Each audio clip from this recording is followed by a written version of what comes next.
Well, hey friends, welcome to May the 4th. This is Thursday, and this is that day that everybody that loves Star Wars is going to be saying, May the 4th be with you. So I might as well remind you of that, now that you've probably already been reminded of that all day long or on your social media or however you relate to people. So anyway, happy May the 4th. Happy Thursday. We're finishing Psalm 77 today, so join me there. Thank the Lord for a good week. We had a good time last night with groups. It's good to see the building full all over, all the spaces, all the different classrooms, the teens, the kids, and lots of people serving the Lord and growing in grace last night. Lots of people being discipled at Emmanuel. We're thankful for that. So we're pressing through spring. I don't know about where you live, but spring in Connecticut seems to me a little wetter and a little grayer than normal. I mean, it's always wet and it's always a little gray.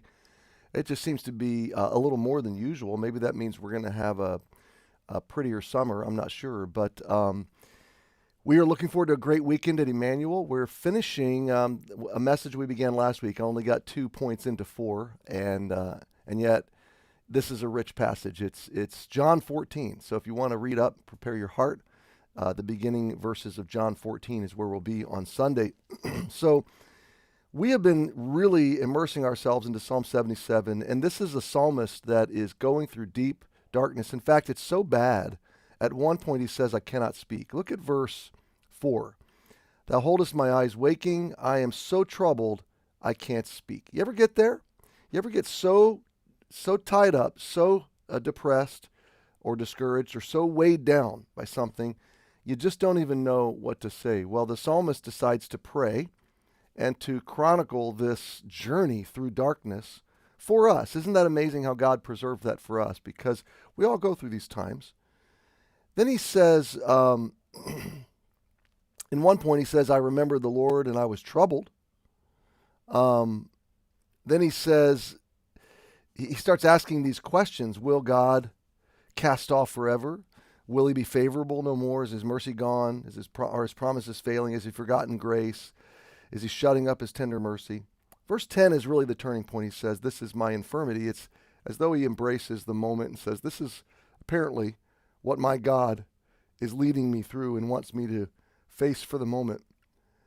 And then he says, but I will remember the years of the right hand of the Most High. I'm not going to forget. I'm not going to turn away. You know, that's one big thing about this psalm is even in the darkness, even when he can't speak. By the way, I like this, and I think Charles Spurgeon brings this out. He can't speak, but in verse 6 he says, I call to remembrance my song. He does decide to sing. So when you can't speak, sing. And when you can't sing, listen to singing. This is what I love about Shane and Shane, how they sing the Psalms and how God's blessed that in my life. So he says, I'll remember the works. I'm not going to turn away. I'm not giving up on God. I feel like he's given up on me, but I'm not giving up on him. That, my friend, is faith. Faith is trusting God when he doesn't do what you think he should do, when he doesn't behave the way you want him to behave, when you do not understand what he's doing and you yet choose to trust. That is, by its very definition, that is faith. It's the evidence of things not seen. It's the substance of things hoped for, okay? Verse 12, I will meditate also of all thy work, talk of thy doings. He's now remembering God's wonderfulness. Thy way, O God, is in the sanctuary. Who is so great as our God? Now he's remembering God's greatness. Verse 14 is this explosive moment. Thou art the God that doest wonders. Thou hast declared thy strength among the people. Now he's going to begin talking about the strength of God, and this is where we were yesterday.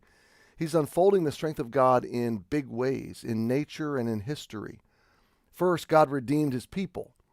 Verse 16, the Red Sea, the waters saw God, and they were afraid. The depths also were troubled. Nature responds. Nature fears God. God has total authority and total power, total control over the forces of nature, forces that would swallow us up. They bow before the power and the presence of God.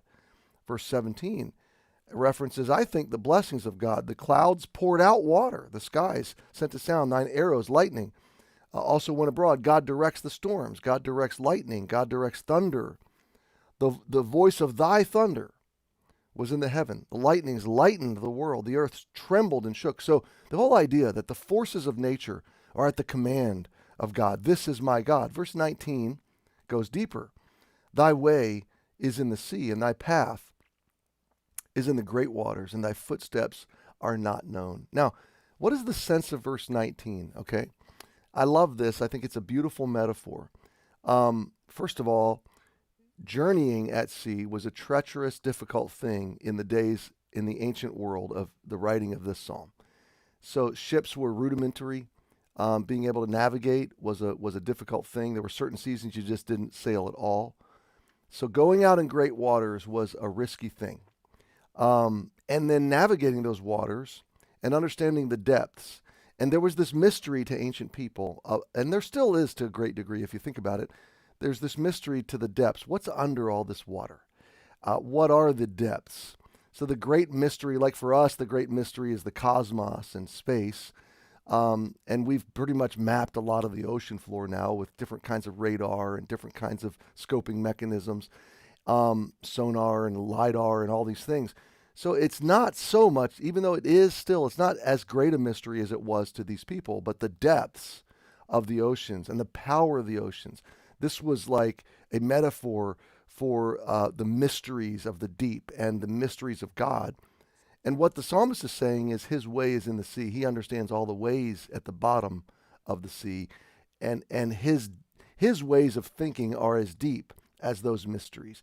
His ways of operating are as deep as those mysteries. His paths are paths that are well beyond the surface of our understanding. They're deep. They're immersive. And he says, thy footsteps are not known. So God, this is a moment of surrender where he's contrasting his experience, his lack of understanding, and yet his remembrance of God and the mysteries of God's awesome power, God's heart of deliverance. And he's contrasting God's power with God's heart. And I love this. The power of God, that he sends lightnings and the waters are afraid of him, but the gentle, redeeming love and heart of God in that he redeemed his people and he led them through these deep places. He led them through these waters. Do you see how all these metaphors converge to craft a portrait of the heart and the power, the grace, the strength and the love of God that come together? We're going to see it in the next verse. So the psalmist in verse 19 is in a way surrendering. He's in a way saying, God, I don't need to any longer understand your path. Your ideas, your thoughts are as deep as the mysteries of the oceans. Your footsteps, you are so big that these are puddles to you. You step through these oceans. And your paths, your ways are greater than all. And now he lands, verse 20, the last verse in the psalm. Thou leddest thy people like a flock by the hand of Moses and Aaron. So now, verse 20, he concludes this. God is a shepherd. You have the power to command oceans and storms and clouds and thunder and lightning. You are at the helm of the universe. And yet you love your people and you reach out and you lead us by the hand and you take us forward. And I love the hand of Moses and Aaron because he uses human vessels to do that. In that sense, whose shepherd are you?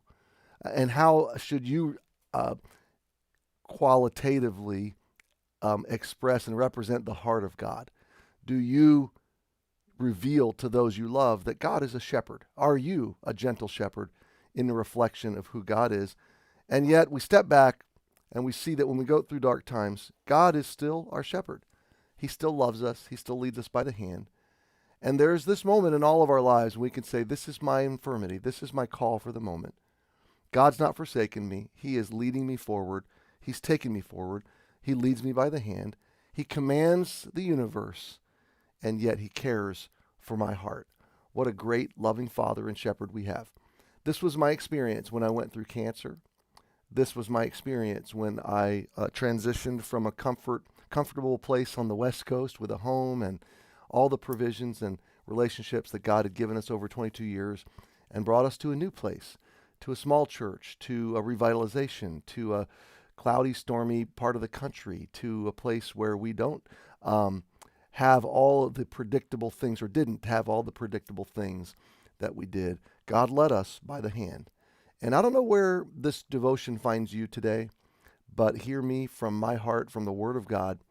Though the storms are raging in your life, though you may have lost your ability to speak, just reach into your heart and sing. Sing in faith. Remember the works of God. Remember the heart of God. And realize that He is still your shepherd and He will lead you. So keep following Him. Keep trusting Him. And the storm's going to cease one day. The dark's going to lift. You're going to be glad you didn't give up on Jesus, because He never gives up on you. Happy Thursday. Have a good day, and I'll see you tomorrow.